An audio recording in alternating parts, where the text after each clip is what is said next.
Ikatuko! Petron Corporation! Petron Corporation! Tanggalin! Tanggalin! Solaris! Tanggalin! Tanggalin! Petron Corporation! Langit sa tubo! Langit sa tubo! Petron Corporation! Bakit nga ba Petron Corporation ang pinuntirya ng mga rallyista? Ito ang tanong ng maraming netizens matapos kumalat ang video ng isang protesta sa Pasig City kung saan binato ng itim na putik at dinumihan ang mga poster sa isang gasolinahan ng Petron.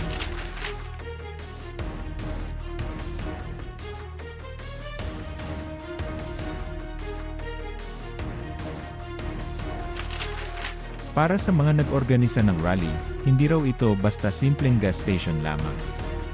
Para sa kanila, simbolo ito ng malalaking kumpanya ng langis na umano'y kumikita ng malaki, habang patuloy na tumataas ang presyo ng gasolina na direktang nagpapahirap sa mga ordinaryong Pilipino. Sa panig ng mga aktivista, ang pag-target sa Petron ay paraan para ipakita ang kanilang galit sa sistema ng industriya ng langis na sa tingin nila ay pinapaburan ang kita ng kumpanya kaysa sa kapakanan ng mga driver, commuter, at mahihirap na sektor ng lipunan. Ang demonstrasyon ay isinagawa isang araw bago ipatupad ang panibagong pagtaas ng presyo ng langis ngayong linggo.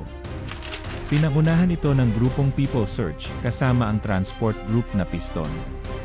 Ayon sa kanila, hindi na raw kayang tiisin ng mga mamamayan ang sunod-sunod na oil price hike na umabot na sa halos 80 pesos kada litro at posibleng tumaas pa umano hanggang 100 pesos sa mga susunod na linggo.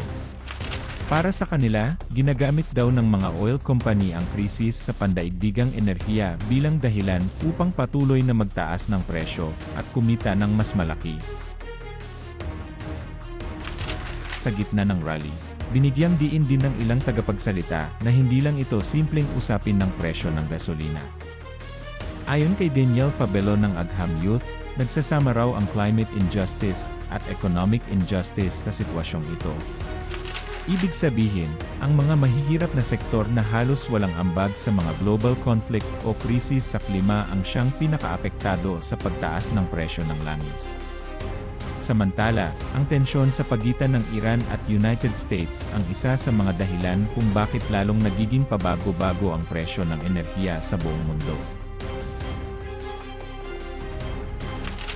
Hindi rin nakaligtas sa batikos ang administrasyon ni Ferdinand Marcos Jr. Ayon sa mga nagprotesta, tila hinahayaan lang umano ng gobyerno ang sitwasyon at patuloy na ipinapasa sa world market volatility ang dahilan ng pagtaas ng presyo ng langis.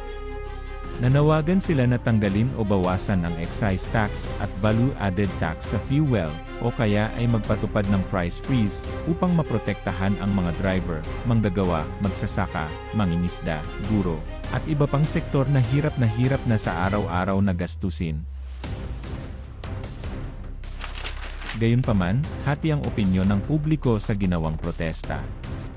Sa social media, maraming netizens ang naglabas ng pangungutya at pagdududa sa rally. May nagsabing utak hangin. Habang ang iba naman ay nagtanong kung bakit daw nagrarally ang mga taong wala namang sasakyan o motorsiklo. May nagkomento pa na anong connect bakit si Petron. At may ilan ding nagsabing parang naghahanap lamang daw ng issue ang mga aktivista. Sa kabila ng batikos at kontrobersya, malinaw na patuloy na umiinit ang usapin tungkol sa tumataas na presyo ng langis sa bansa. At habang papalapit ang planong nationwide protest at transport strike ng ilang transport groups sa March 19, mas lalong lumalakas ang tanong ng marami, hanggang saan aabot ang galit ng publiko kung patuloy pang tataas ang presyo ng gasolina.